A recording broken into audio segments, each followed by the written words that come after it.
and welcome to the Essex Boys Murder videos.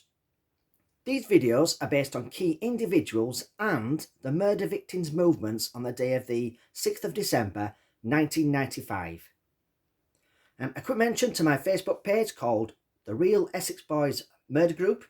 If you're interested, please feel free to join, as some great people on there with a lot of knowledge on this subject.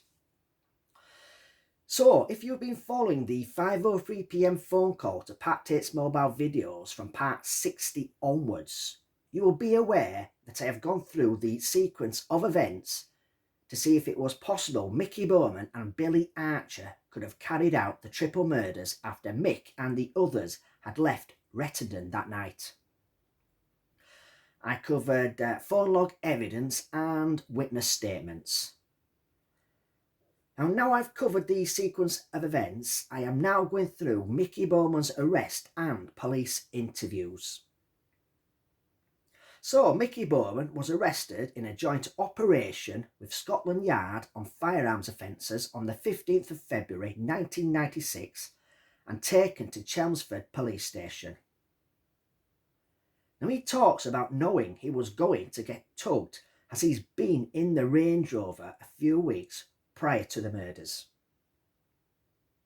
Had Bowman got his story ready of what he was going to say just after the murders, say a day or two?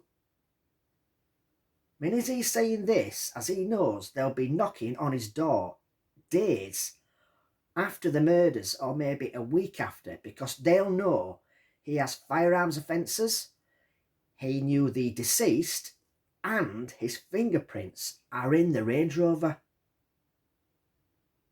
Has he forgot what his story was because it's been over 2 months after the murders? When Bowman gives this answer, the interviewing officers are just toying with him and fishing for answers to what they already know. You see, the Range Rover was taken away on the 7th of December and it was then forensically examined by crime scene investigators.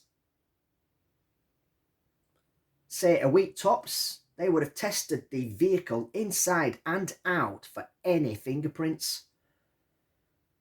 They would have found his fingerprints inside the Range Rover and checked on the national database, and his name would have shown up as he's been in prison for firearms offences. They know they've got his fingerprints, and they know they were in the Range Rover. Now, Bowman also knows this, but the interviewing officers aren't giving anything away. Now, during the interview, Bowman says, "What I said to you earlier in the car was, I thought that maybe when it was Essex Police that I had something to do with, because I thought that maybe because I've got form for firearms, I've done 3 years for the shotgun. I thought I ain't effing nice anyway. I thought that maybe, yeah, this is why I'm getting a tug. Look, if I've been in the car, they've got to rule me out, and obviously it has gone out of my head a little while, because I thought you'd have been there a lot quicker than that." So I'll go back to my previous video. He knows he's going to be questioned eventually.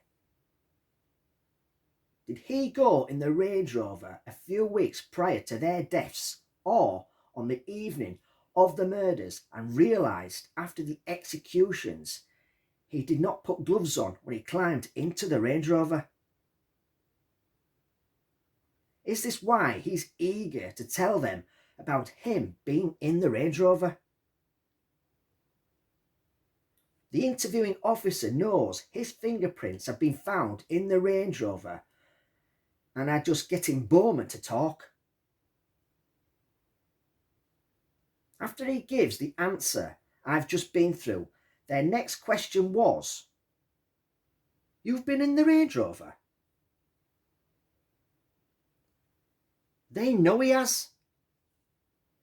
Is it possible he had been in the Range Rover prior to their deaths and on the evening of the murders? In one of Donna Jagger's statements, where her and Craig were at the Granada service station in Thurrock in the Range Rover waiting to set off in convoy with Bowman in his Corrada and Archer in his green Vauxhall Cavalier, she states that Mickey Bowman did get into the back of the Range Rover for a moment.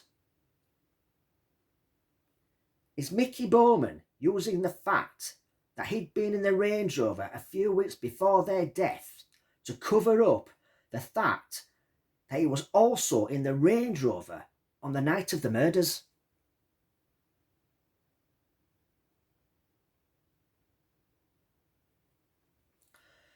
Moving on with the interview, Bowman then says, "I certainly wouldn't have been involved in their deaths because, I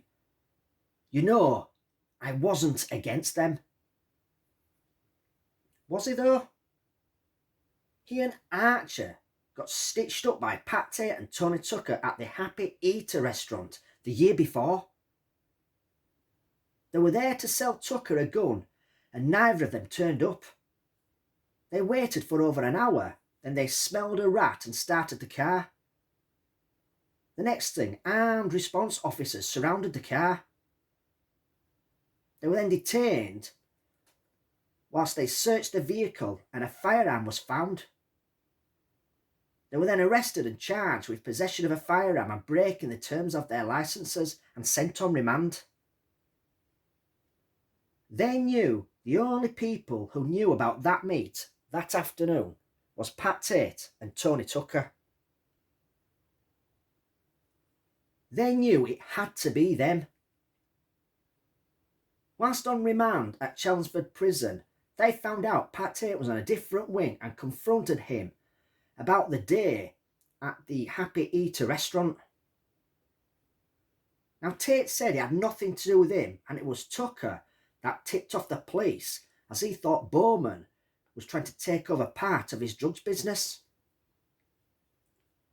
And they must have been seething night after night, finding this out, thinking of ways to get their own back, not just on Tucker, but Tate as well, as they knew he had been involved.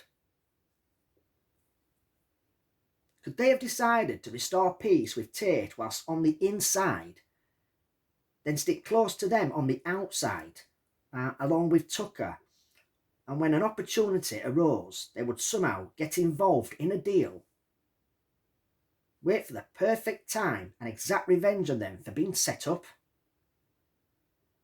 It is plausible. I've never seen any information on Bowman or Archer confronting Tucker on the outside. You're talking two hardened criminals with reputations to uphold, get set up on firearms offences, spend time on remand, and never confront Tucker when they get out. Viewers, do you believe that? Is Bowman telling the truth in that police interview that he wasn't against them like he says? Or did he, along with Archer, have a deep resentment towards them? So what I'm going to do now is finish this video here, and in the next one I will carry on with the arrest and interviews of Mickey Bowman. And don't forget, you can join my Facebook group called The Real Essex Boys Murder Group. So until next time, take care.